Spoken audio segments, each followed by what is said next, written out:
Yo, guys, it's Afrobeats and everything o'clock. But yo, I've been meaning to ask you this: how are you for real? Like, how you day? How are you for real? For real? For real? For real? I hope that you're living and not just existing. And for me, I just really hope that lines fall in pleasant places for you and that you get everything that you deserve, because you guys have been amazing. And that's why we always say thank you so much for everything that you do for us here at Gusto TV Africa. Thank you for your likes. Thank you for your subscriptions. Thank you for your comments. We see everything. We see all the engagement. We see that you're always anticipating the next one and the next one and the next one. And that's why we are still here and we'll be here for a long time. So from our hearts, thank you so much. From us at Gusto TV Africa, I want to say a very big thank you for your incredible support. Today is going to be one of the most incredible days in the history of Afrobeats business, because there's so much tea to spill. There's a lot that's happening right now. There's a lot of conversations going on, so back and forth and stuff. And that's why we're diving right straight into it, because Wizkid is enjoying so much from Spotify right now. Spotify is doing way too much, like a lot of people have said. Spotify is still celebrating the Elba legacy. I mean, Elba was released a couple of years ago, 10 years specifically, and Spotify has not stopped. Spotify is spreading Wizkid's banner everywhere they can actually have it, all over the world. You just see Wizkid's banner celebrating the Elba legacy of 10 years. And it's such a very beautiful thing to see. We really love that. We appreciate that. Of course, Wizkid is legendary. Of course, you can't take that away from him, and he's done so much for the culture. He's done so much for Afrobeats business. He's undoubtedly the GOAT of Afrobeats. Well, this is a conversation that I really don't like to delve into, because them other fans be coming at me and saying, yo, you like Wizkid FC? You like Wizkid FC or something? But really, I just really appreciate Wizkid, and I really love all the things that he's done. His consistency, his run, the fan base is huge. His poise, just the way he carries himself and how he actually handles his music business. It's such an admirable thing to see, and I absolutely love him. I'm not an FC person. I'm just a music lover, but you cannot miss the fact that Wizkid is legendary. He's considered to be one of the GOATs, if not the GOAT of Afrobeat business. And that's why Spotify has not even taken their foot off the pedal. They are actually celebrating this guy, splashing his banners over everywhere, man, in high-rising buildings. Everywhere that you can see a lot of visibility, you will see the Wizkid Elba banner right there. And a lot of people have come up to say, this is nice, this is good, but is this not some type of preferential treatment to Wizkid?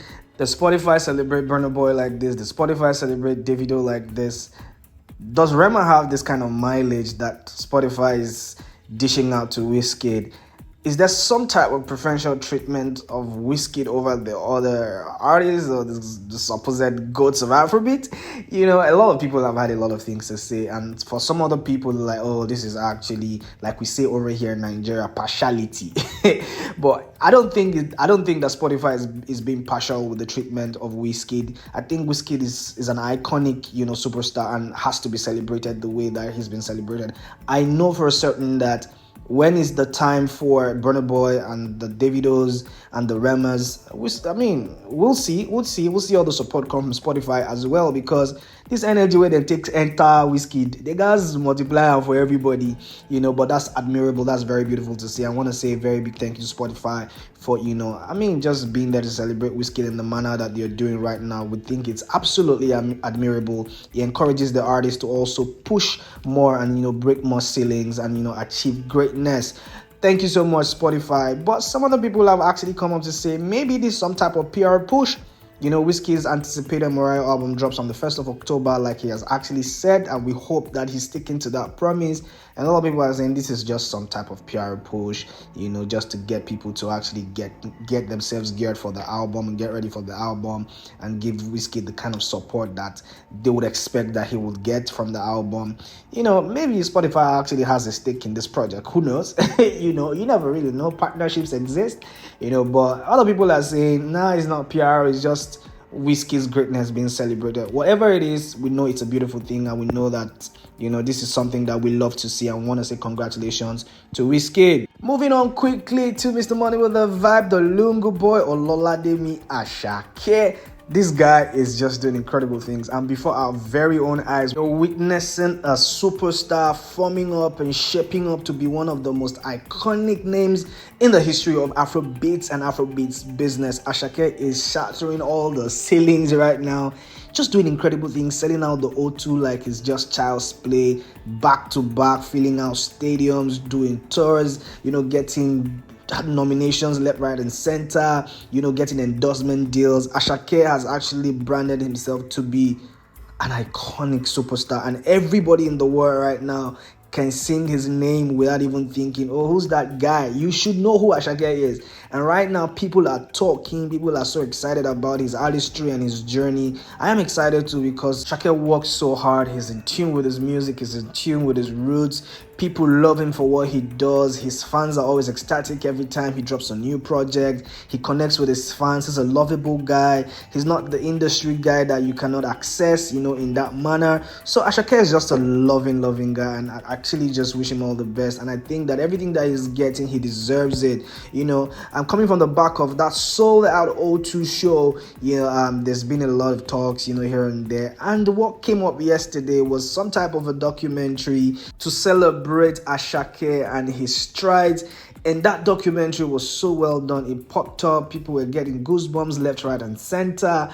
That voice from Idis Elba was so soothing. It was so authentic. We loved it. A lot of people loved it. We think that Asake deserves all that coming from the legendary Idis Elba. But a lot of people still had some reservations about it and said, yeah, we like it. We love the storyline. It is well done. It's well curated and all that, but we think that Idis Elba messed it up a little bit for us because Idis Elba is not very in tune with our culture. He's not a native Yoruba speaker, and that's where Asake hails from. There were certain pronunciations that were not sitting. It wasn't giving that originality, and a lot of people just thought that, listen, yes, it's great, but it could have been greater if somebody from Nigeria who had a proper Nigerian upbringing, who understands our artistry, who understands our culture and everything we represent and hold dear as the people. A lot of people think that Idris Elba was great, but it could have been greater if it was somebody else that did that voicing or that commentary.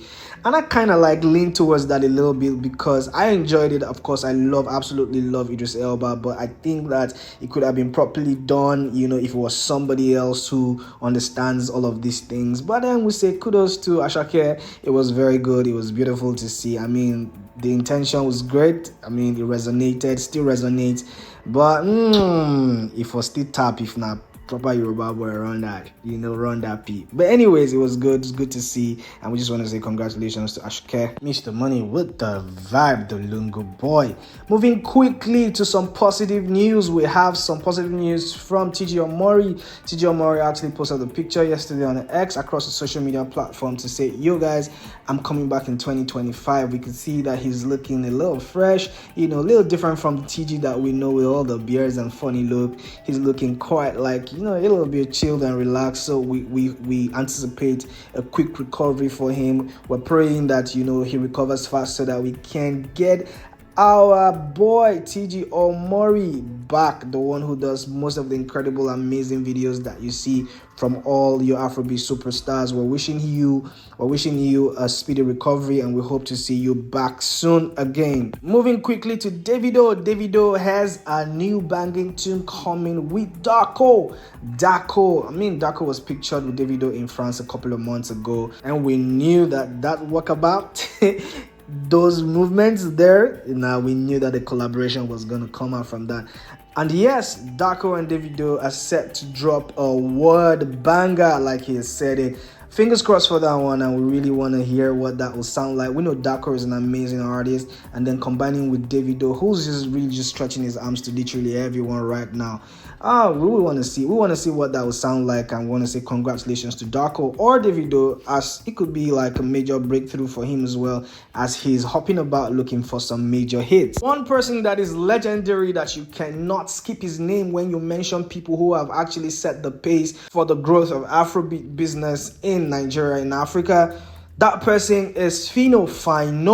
and Fino is set to drop his album, and this album is called Full Time Job. This album is coming soon, and he has actually teased a single of that project with RD.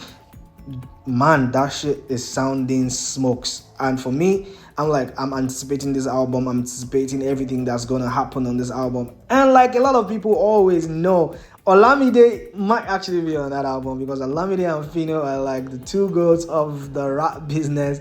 And every time they drop albums, you see one person sneaking in and the other person sneaking out and stuff like that. Are we anticipating Olamide Bado on that project? If it happens, it will be really, really great, and we're really looking forward to that one. Meanwhile, the first single of the project is dropping on Friday with UK's RD, and we already know how that's sounding dope, and we can't wait for the project to drop. Guys, this is where we wrap up the news this morning, and then we just want to hear what you have to think about everything we've just said. Do you think that Spotify is doing some type of favoritism and just putting Wizkid ahead of every other person, or you think that the other guys should actually wait their turn? Maybe Davido can wait his turn, or Burna Boy or Rema, like the other guys, can actually wait their turn. Let us know what you think in the comment section. I'll be right there to reply every one of it. See you soon, pretty shortly, but stay safe.